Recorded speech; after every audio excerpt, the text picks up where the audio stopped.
तू छिनार लागे झूठो लगाई देनी हमारा पधारा गे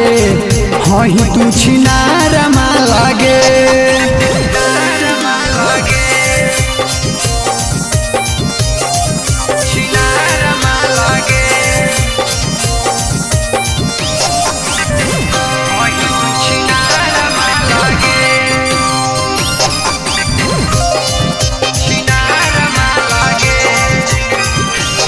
अपनों से ज्यादा प्यार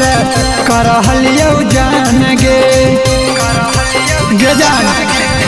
बुझनी न फीलिंग हमारा कहीं परेशान गे हलियो आजाद तू ही हमारा बर्बाद कैनी तो अपना घरावा से कैनी तू बेघरा गे हही तू छिनार लागे झूठो लगाई देनी हमारा पधारा गे हही तू छिनार लागे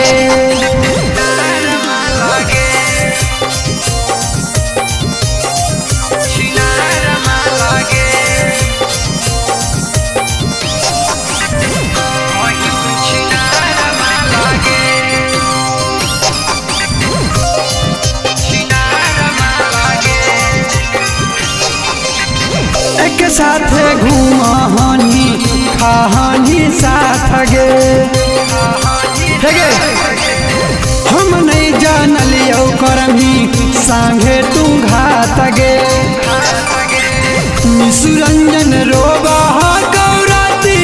न सोबा तकाबो माफ नहीं कर तोरा जुइया रागे हही तू छिनार लागे झूठो लगाई देनी हमारा पधारा गे हही तू छिना